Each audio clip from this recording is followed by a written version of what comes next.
All right, so just a reminder, if you could use the raising hand feature when you're asking a question. And we have the highest ranking Big Ten postseason award in Rutgers history right here, Ron Harper Jr. So I will see Jerry's hand is up. I'll let you kick it off. Okay, Ron, congratulations. I know you love to talk about your teammates, so let's start off with a question about Caleb and what it means to you guys to have him recognized as the Defensive Player of the Year. It means the world. We're really happy for Caleb, and we wanted to make sure we're all there together with him when he found out. It's a really special moment for us as a team, for a guy like Caleb. All he's been through, the ups and downs, the injuries, to be where he is today is remarkable. It's incredible, and we're just glad that he was celebrated. And him being Defensive Player of the Year, to stepping stone in his career, it's a great milestone for him, but his best basketball is yet to come. So we're really happy for Caleb. And what does it tell you that all five starters received some kind of recognition from the Big Ten? You're the only team to get that today. We're a really well-rounded group, and I feel like if some of the guys on the bench had a little more opportunity, they could be all Big Ten caliber players too. So we have a deep bench, we have a really well-rounded crew, and we work hard every day to make each other better on and off the court. So, Brian? Thank you. Ron, to that end, as Jerry mentioned, all five starters got some recognition. Caleb gets Defensive Player of the Year. You're second team All Big Ten by coaches, Associated Press, everything. Is this a sign that Rutgers is finally getting some respect in the Big Ten and that people are recognizing how good you guys have been in the last couple of years? I definitely hope so.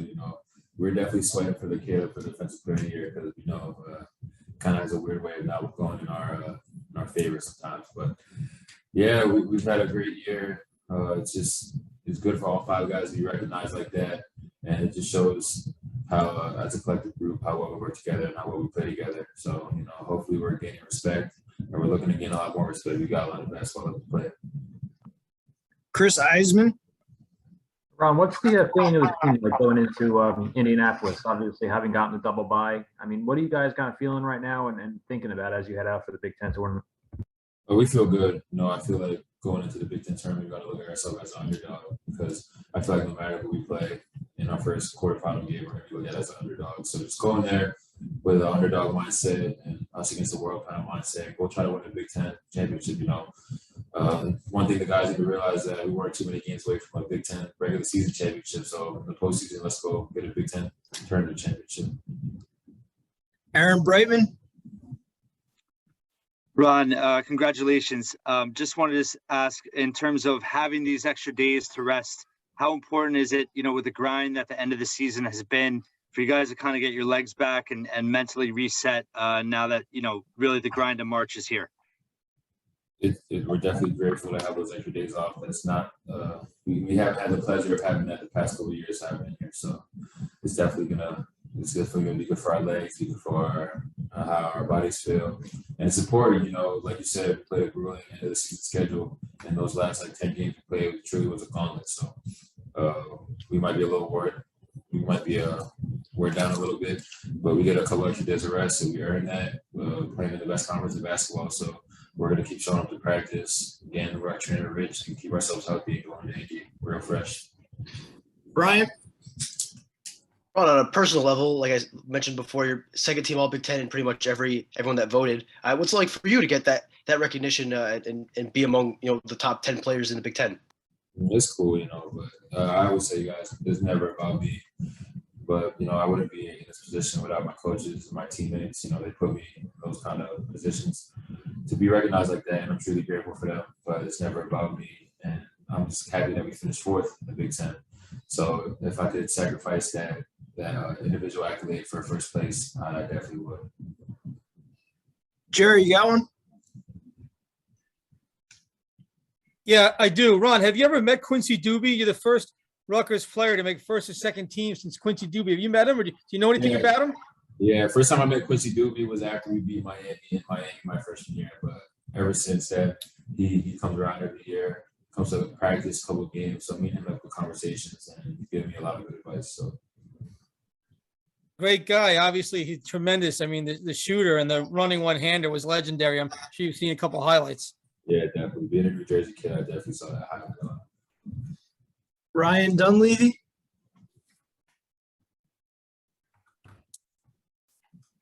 Hey, Ron, congrats on making all Big Ten. Thank you. Appreciate it. I was a little late here, so I apologize if this is repetitive, but it feels like you guys could win this Big Ten tournament. And then looking at some of the teams you beat, it's like you could beat anybody. And then look at the teams you lost to or towards the bottom of the conference. How do you guys explain that? That it seems like you could beat anybody or on some nights lose to anybody on a given night? There's no gimmies in the Big Ten. You know, whoever we play in that first round, we got to be prepared for a hard-fought 40-minute game. And teams 1 through 14, I think they're all really good teams. You know, Nebraska's been playing really well recently, and all those teams at the bottom of the conference, I feel like their record doesn't correctly display how good they are, how well coached they are. They lose a lot of close games, and if some of those go their way, their record can be flip-flop. So no matter who we play in the Big Ten tournament, we got to be able to lock in mentally. You know, this is the most important stretch of the season, so we just got to go in there with a fresh mind and clear mind and know where we're going to play. They're going to leave it all out there, so we got to match the intensity. I'm sure every team, when they're a 10 seed and 11 seed, goes in and says, oh, we can win the Big Ten tournament. Is this the most confident you are that you guys can win the Big Ten tournament compared to years past? Is this the most sure you are that you could win it? I think so. Yeah, I think this is the best team I've played on since I've been here. I just feel like it's different. You know, I feel like our chemistry is just levels ahead of where it's been in the past. And I think we really just gel good together as a group. And we had a couple of rough patches, and I think it's important for good teams to go through that. And the way we bounced back, the way we kept showing up, and the way we've gotten better as the season progressed has really shown a lot about our character and what we can accomplish as a team. So, like I said, going into Indianapolis, we're going to win a Big Ten championship, 3 games in 3 days, but we got to take it one day at a time. It starts tomorrow in practice. Aaron Brightman. Ron, just to follow up on before, obviously the last month, you know, the urgency you guys had to play with to get back into it. And now that you have had a couple of days to kind of reset, are you starting to feel as a team and maybe even yourself, just, you know, like this is it now, this is your last chance to really, you know, entering the postseason, it's win or go home. And how has that kind of changed the attitude around the team? Well, I told the guys this the other day, we can play 2 more games this season or we can play a lot more. It's about what we make out of it. So we got to go into every game preparing for it to be one of our last. You know, who knows how many games this group has together. And we kind of get to dictate how that goes. So we're going to show up in practice. We're going to keep doing what we've been doing. And like I said, we fought back from a lot this year. So I'm confident this group is going to go into the most important part of the season with a chip on their shoulder, remembering all of it. Ryan, you got another one? Ryan Dunleavy?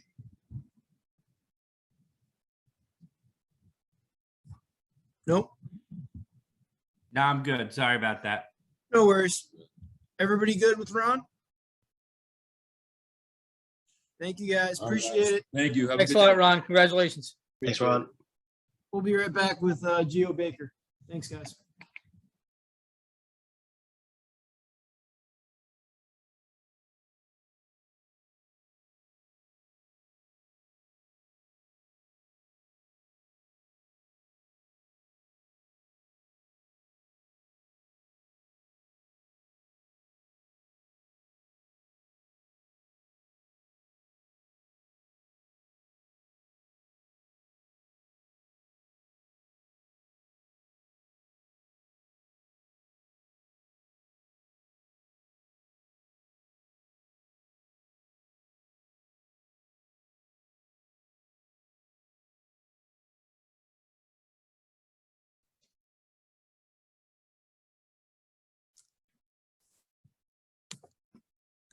Hey guys, we got Geo Baker here. We'll kick it off with Jerry Carino.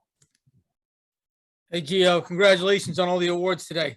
Appreciate it. Thank you. Thank you. Ron said that you guys were watching it live and everyone was all fired up to watch it with Caleb. Tell me about the dynamic of seeing that unfold and Caleb's reaction and your reaction to him. Yeah, well, I mean, first of all, he absolutely deserves it. I don't even think it was close. You know, but yeah, we tricked Caleb into thinking we had a team meeting at 12. And we kind of just sat down and started watching the show. You know, just seeing him, you know, get the award was just really special. Everyone was so excited. Everyone, you know, just a ton of emotions, and you know, he absolutely deserved it.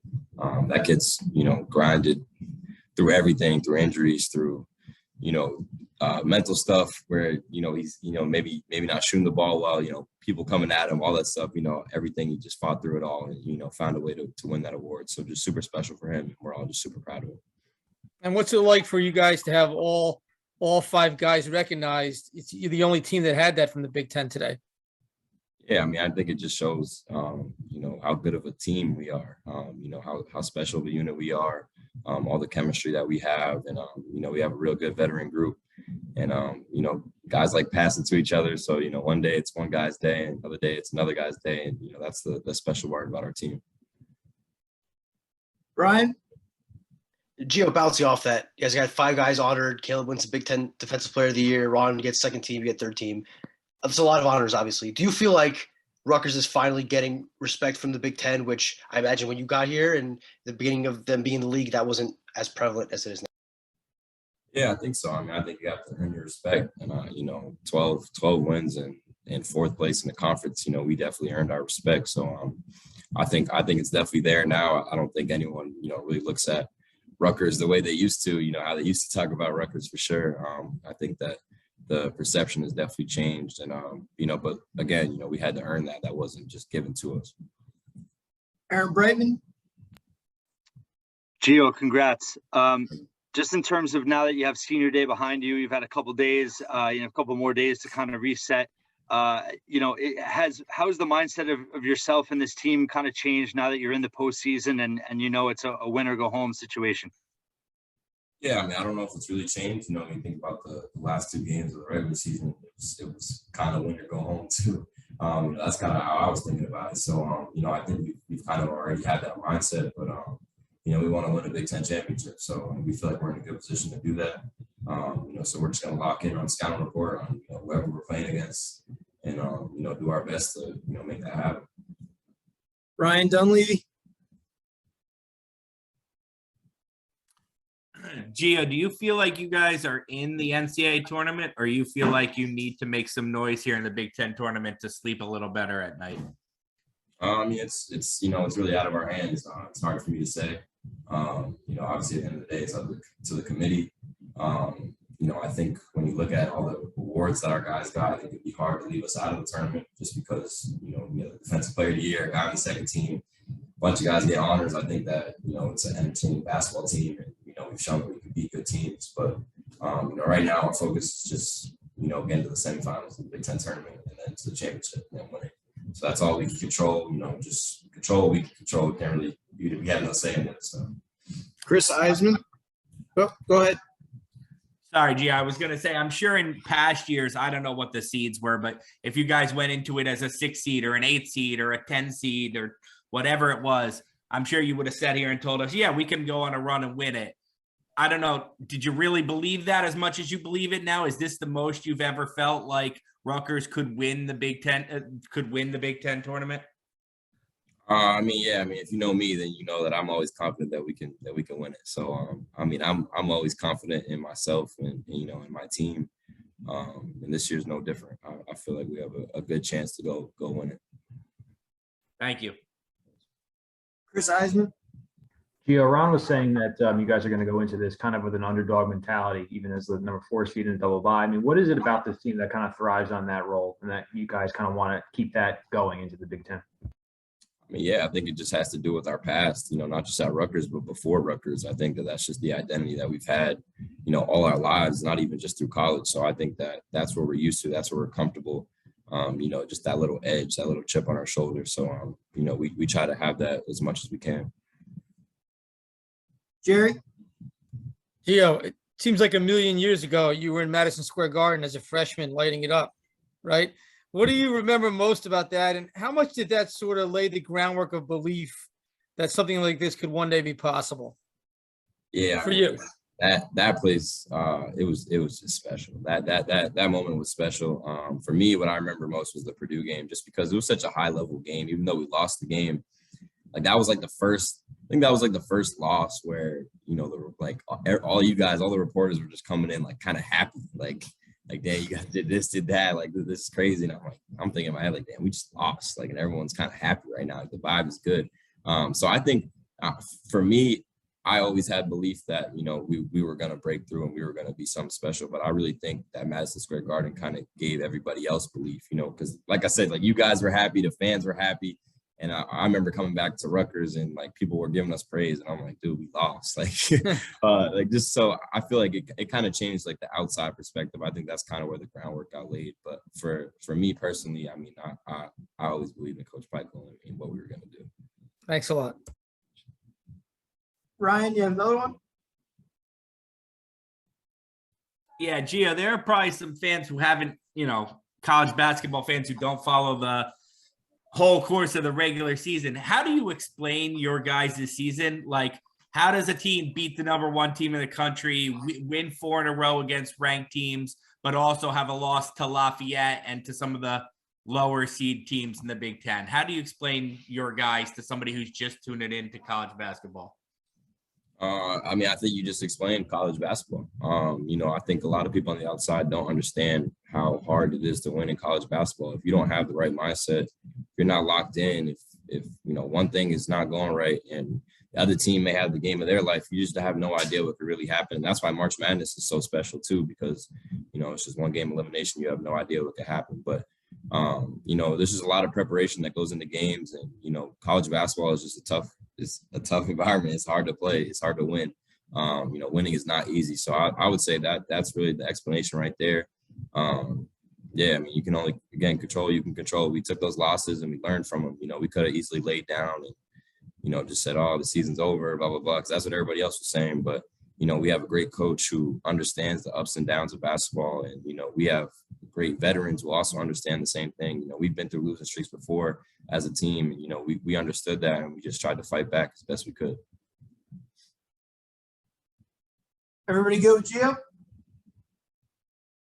Thank you, guys. Thank you guys. Appreciate it. Thanks, man. Appreciate it. Gio, congrats. Be right back with Caleb.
Hey guys, we got Caleb McConnell here, the Big Ten Defensive Player of the Year, just fresh off the court. So we will start off with Jerry Carino. Caleb, congratulations, man. Appreciate it. Thank you. All right, so give me the set the scene for me. They told you there was a team meeting, and then they put on the TV and they're showing the Big Ten Awards show. What was the reaction like, and how surprised were you about all this? Man, I was definitely surprised. I was definitely happy that my team was there with me when they got announced. It was definitely a cool feeling, especially getting an award like that. But man, it was fun. It was awesome. It was definitely a surprise. It was definitely because I didn't know, people. I mean, like, you know how they do Rutgers all the time. So I was kind of surprised when I got it, but I was definitely happy, definitely humble about it. But I was very thankful. You mentioned, you know how they do Rutgers, and we've laughed about it before, but all 5 Rutgers starters got awards today. Is that a sign that maybe everyone's starting to come around to, hey, this is a legit Big Ten title threatening squad? Oh yeah, most definitely, man. I'm also a national threat to everyone else, and not just the Big Ten. It just goes to show you that that we got all the pieces we need, and we just got to put it together. But I also want to congrats to my other teammates, and also if there was a Most Improved award, I think Cliff will get it. Brian? Caleb, coming off this, you're going into the Big Ten tournament, 4 seed for the first time in program history. What's the feeling going to the tournament? What are you guys hoping to get out of Indianapolis? And just what's the week been like leading up to this? All right, man, the feeling's been amazing. As you guys all know, when me and Ron came here, and the year before that, Geo was here. Rutgers was always at the bottom of the poll. Always finished 14th. Previous years finished 9th, 8th, or 7th, somewhere in that range. So just to finish up in 4th place this year is very awesome. And also, it just goes to show you how tough the Big Ten is, how everyone's up and down. You know, how Purdue was picked to win it all and things like that. You know, and Purdue ended up losing, I think, like 6 or 7 games, I think. And that just goes to show you how tough this league is. But it's very exciting being a 4th seed. We finally get a little break going into the Big Ten tournament versus playing right away. So it's definitely a good feeling, but we just got to get prepared for Friday and just lock into whoever we might play and just go from there. Jerry, you got another one for Caleb? Yeah, I do. Caleb, the last Rutgers player to win Defensive Player of the Year was Hamideh Njai in 2010. Have you ever heard that name? It's been 12 years. You know anything about him? Oh man, I actually heard a little bit about him. I just heard he's a good dude, a great person, and if I'm sure he got drafted in the 2nd round. He was the last Rutgers player to get drafted. Yep. Yeah, yes, sir. So I did hear a little bit about him, but I'm just great to be in his company, and I'm glad I got Defensive Player of the Year, and I'm glad that my name is officially stamped here forever. And what's the Caleb? What's the confidence level like going in? You've been in. This is your 4th Big Ten tournament. Is there a different vibe going into this one that maybe hey, we can win this thing? I know you always think that, but is it a little different this time? Yeah, yes, sir, man. Especially heading into this tournament, we already beat number 1 team, beat the number 2 team, beat the 4th team, beat 6 and 7, and we know we can beat anybody. Going into this year, we also scrimmage teams like UConn and Villanova, and we were hanging with those guys. So we know whoever we get matched up with in this Big Ten tournament and also in the NCAA tournament that we can take care of business. Ryan Dunleavy.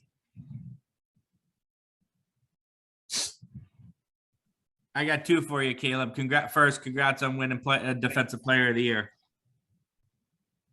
Yes, sir. Thank you. Appreciate it. What does it take to be the Defensive Player of the Year? Like, not everybody. I played high school basketball. I hated defense. Not everybody wants to play defense. What kind of mindset or what kind of skill set? Or I read Coach Peichel say you could guard all 5 spots. Why? What does it take to be good on defense like you are? For one, man, that's funny you say that because I never really liked defense. Like I was always okay at it, and I guess like average, but everyone wants to score the ball. Everyone wants to see the ball going. Everyone wants to touch it, and everyone wants to make the plays and stuff like that. But when it comes to defensive end, I feel like it's just really will and your will to win. I feel like here, my will to win is really off the charts, man. I want to win so bad. Just previous years, going to the tournament, coming up short, and just being at Rutgers, finishing 8th place, finishing this place. So I think over the years, it kind of helped me build up to now. Like I said, and then just my knowledge of the game, my IQ. I got a feel of where guys are going to be at and how the play is going to be ran and stuff like that. And then I just want to stop the other guy too, man. I know we got some awesome players in this league, and I always look up to that challenge to guard those guys and guard whoever, and really just doing whatever it takes for my team to win. But yeah, also it does take a little skill, but I think deep down it's really effort and heart. And then big picture, Caleb, like you mentioned all the great things you guys have done, beat number 1, number 2, hung with UConn, Villanova. You guys also had some some head scratchers, like losing to Lafayette and some things in November where some fans were like, this isn't the same team. They're not gonna make a run. For those fans who tuned out maybe in November, how did it get to this point? How did you guys turn it around from, what was probably an emotional low in November to where you are now? All right. And just speaking about those early losses, the losses that we shouldn't have lost, man. Those we had two games back to back where we lost to buzzer beaters. Yeah, they probably shouldn't have hung around, and we probably should have blew them out. But at the end of the day, it's basketball, and things happen. Like I said, we lost to 2 buzzer beaters back to back, Lafayette and UMass on the road.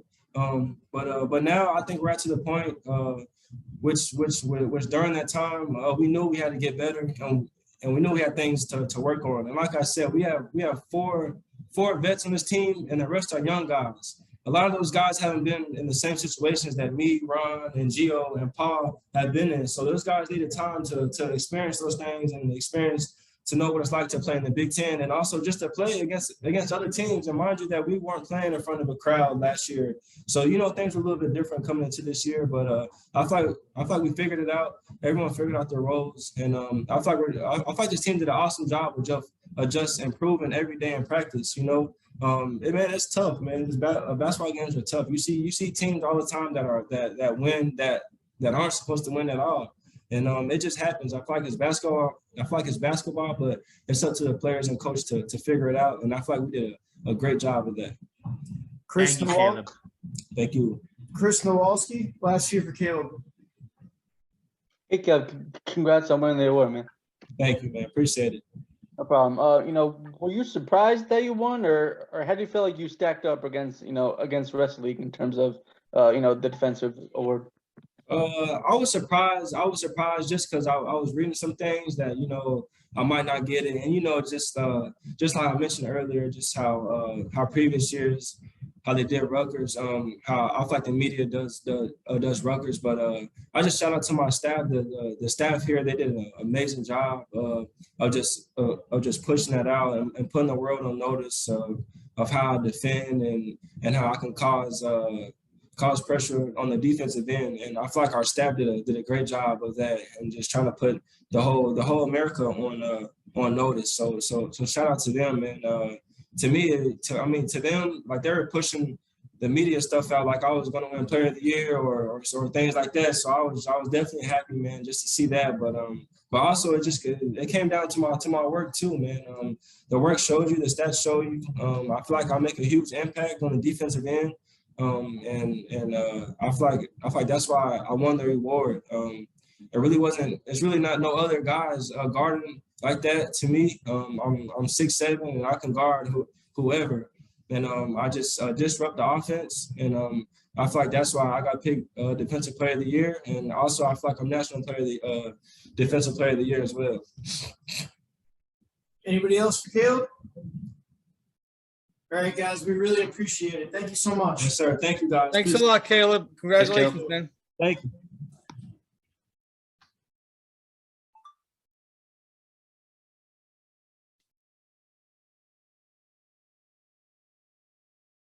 Worked hard. He's had a good winter, so it was fun to get back out on the field. They call this spring football. How the quarterback situation is how you kind of handling the reps with that at this point? Yeah, until we get through a little bit of gradable scrimmages and stuff, what we're doing is Noah is starting the first period of the first period, and then we're rotating it through. So everybody, just those three guys are just bumping up and through, and then we'll make a determination later on. How has Gavin progressed in the offseason? Both Gavin and Evan have both progressed quite a bit. You can see physically when you get up close, you'll see they've grown physically. They spent a lot of time with Sean working through off-season adjustments, additions, deletions, those kind of things. So I think they've both improved, and Noah's worked like a maniac. So it's really good. The cream's going to rise to the top. What was it like to go out there and see a new offensive line? Yeah, that was different. Yeah, it was exciting. Now no pads, so we'll see. There was plenty of mistakes to go around, but at the end of the day, I love the way that they work. And when you're an offensive lineman, that's a blue collar job. And just watching some of these newcomers in the off season, they've raised the level of our whole room, just the way they work. You've always experimented a little bit. Guys go on defense, go to offense. Chris Long's on offense. Can you tell me what you see in that? Well, Chris was probably the best receiver in New Jersey when we recruited him. We had a need at defensive back, so Chris was there, but he always wanted to play offense, and he kept asking me, and I said, as soon as we can, I'll get you over there. And I felt like now was the time. Yeah, so he's got a chance to be a good receiver. You've got some young guys competing at some spots. What do you kind of want to see out of them in spring practice? Well, I want to see the same out of all. Young, old, great energy. We're so young in this program still, just in learning, right? And we have newcomers, how they all mesh together, how they all care about each other. To me, that's the biggest thing, is how are we show each other how much you care about each other. Where are you at with the coaching, filling out the spots? Well, we have one spot open still, and I'm not in a rush. We got plenty of coaches. I'm not worried about we'll get the right guy when the right guy is ready, and then I'll let you guys know. But you could see we've made some changes on the staff. So Augie's coaching the O-line, Coach Hoffman, Coach Oryx coaching the running backs, and then Coach Shaw, Damir Shaw, went from player development to coaching the wide receivers. And then we have some obviously some movement on the defense, that quite a bit actually. So it's exciting. You have new guys, new thoughts, new ideas. I enjoyed watching everybody work. I've seen them obviously in the off-season program, but it's fun to get out there on the field and watch them work. Is the one open a D-backs coach? It doesn't have to, that's where everybody wants to make it a one-for-one. I don't do things that way. I think coaches can coach, and you just find the best person that fits our program, and then we'll adjust the staff accordingly. Tyreen Powell, what did you see from him last season, and kind of what do you want to see now going through the offseason as he continues? Well, you'll see when you talk to him. Tyreen has put on some really good weight. I mean, he's a big man. And I think the understanding, just another year in the defense, an understanding of what to do. There's some subtle tweaks, but Coach Harasimiak comes from our tree of defense, so there's a ton of similarities, and it's nice as you get some tweaks here and there that keep it fresh. Time for two more position changes. I saw Rainey on defense and Carnell Davis too. What went into that? Yeah, Rainey is playing back on defense. You remember he came here, he started on defense. But he wanted to return to defense the whole time. We needed him on the offensive line. I felt like now with the influx of O-linemen, if that's still what he wanted to play, I wanted to get him back there. He's really trimmed out. You got to remember, this is a guy who came here, I think, at 360. He's now down at like 290. He's really, he's moving well and all that. So I think he'll compete in that defensive line rotation. And then Carnell Davis, I think he's going to be a really good defensive back. He's got really good receiver skills. And in my history, when we've done that, when we've moved a guy over that could play receiver, but we're playing him at corner, they've done pretty well. So I'm hopeful that works with him. Reggie Sutton, it was a bad injury. Where does Really he kind bad. of stand? I mean, Yeah. you think he'll be out here this spring or fall? Or He won't be out here this spring. This is, you weren't with us, but Ryan Neal had a similar, and you remember Ryan Neal? Mhm. and he had to miss that whole next season. And then he came back and obviously was an all Big East defensive end and played in the NFL. I hope that's what is there for Reggie. I'm not putting a timeline on him because it was, as you said, a really serious injury. What I can tell you is I've seen very few kids work as hard as he has since that injury. That was Michigan week, if you remember, right? It was right out here. He has worked so hard. Our trainers, I hear it sometimes.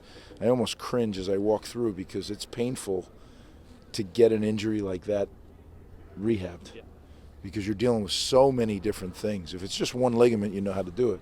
But when you have so many things going on, but I believe strongly that he'll be back eventually, and I sure hope so because, that when you look back, that really, really hurt us. He's our best lineman on a line that wasn't really stacked, right? And you lose your best guy. That had a trickle-down effect that maybe more than I even realized during the year. All right, guys, thank you for coming out.